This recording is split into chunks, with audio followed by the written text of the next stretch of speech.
The ceasefire just got shredded.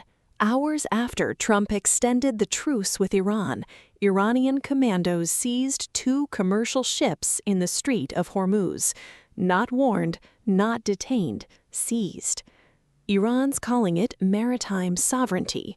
The U.S. is calling it a ceasefire violation, and 800 ships are now trapped in the Arabian Gulf with no way out. But here's the part that should terrify you. This isn't about those 2 ships. It's about who controls the choke point through which 20% of the world's oil flows. And right now, neither side is backing down. Let me catch you up on what's actually happening, because the official story and the reality on the ground are 2 completely different things. On April 8th, the U.S. and Iran agreed to a temporary ceasefire. The deal was simple: stop shooting, reopen the Strait of Hormuz, and give negotiations a chance. Except Iran never fully reopened the strait. Instead, they announced something called the Persian Gulf Strait Authority, a new regime requiring every ship to register, pay tolls over $1 million per vessel, and get Iranian permission to pass. The U.S. called it extortion. Iran called it sovereignty. Then, on April 13th, Trump ordered a U.S. naval blockade of Iranian ports, saying Iran wasn't holding up its end of the deal. Iran responded by closing the strait again, completely this time, and that's when things went from tense to explosive.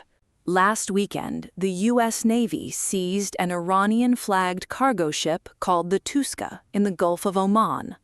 The USS Spruance fired on the ship's engine room, boarded it, and took it into U.S. custody.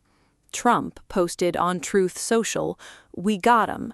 Iran tried to evade our blockade. Not on my watch."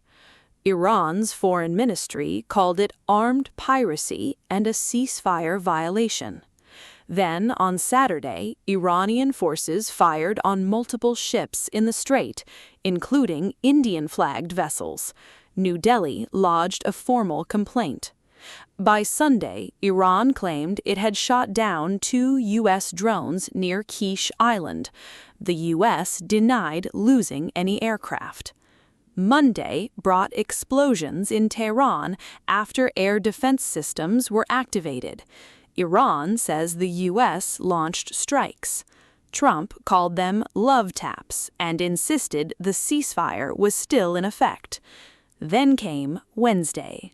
Just hours after Trump announced he was extending the ceasefire indefinitely, at Pakistan's request, Iran's Revolutionary Guard commandos seized 2 container ships in the Strait of Hormuz.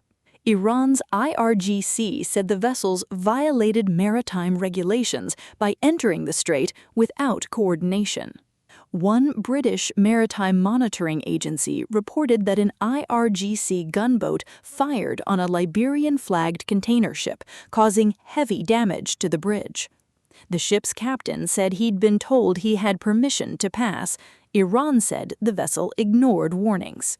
Here's where it gets messy. The U.S. Treasury claims one of the seized ships, the Ocean Koi, is actually part of Iran's shadow fleet used to evade sanctions and has been transporting Iranian oil since 2020. Iran says the Ocean Koi was trying to disrupt Iranian oil exports and harm national interests. So who's telling the truth?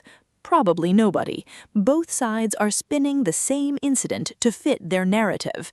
What we know for certain is this: Iran just captured 2 ships in international waters, hours after Trump said the ceasefire was being extended. Trump is not happy. On Sunday, he posted, "We're offering a very fair and reasonable deal, and I hope they take it, because if they don't, the United States is going to knock out every single power plant and every single bridge in Iran. No more Mr. Nice Guy." He also claimed the U.S. blockade is costing Iran $500 million a day, while the U.S. loses nothing. Iran's response? Foreign Minister Abbas Araghchi said blockading Iranian ports is an act of war and accused the U.S. of being the one violating the ceasefire.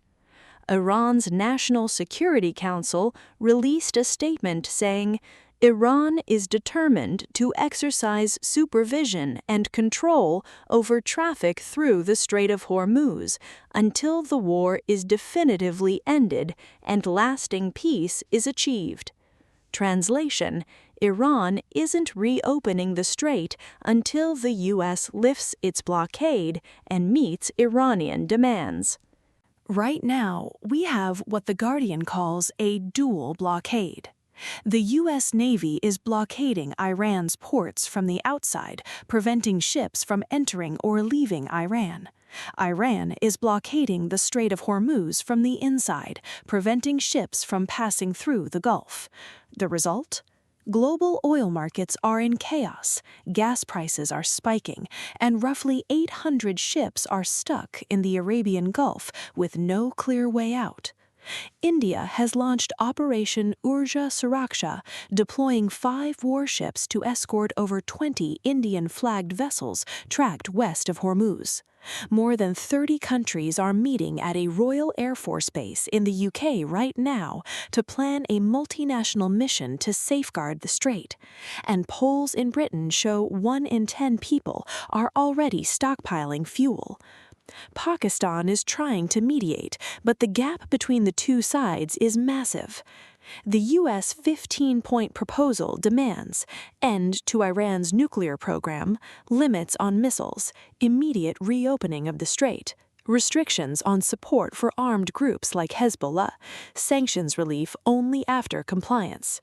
Iran's 5-point counterproposal demands end to U.S. and Israeli attacks on Iran and allies, security guarantees against future aggression, war reparations, international recognition of Iranian sovereignty over the strait, sanctions lifted first before compliance. These positions are poles apart, according to analysts. Iran's parliament speaker said reopening the Strait of Hormuz is impossible as long as the U.S. blockade continues. Trump says the blockade stays until Iran fully reopens the strait. It's a standoff with no obvious exit. Here's the brutal reality. Neither side can afford to back down without looking weak. Trump needs a win. His midterms are coming up.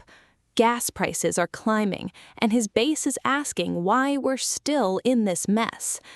Iran's leadership is fractured after losing Supreme Leader Khamenei.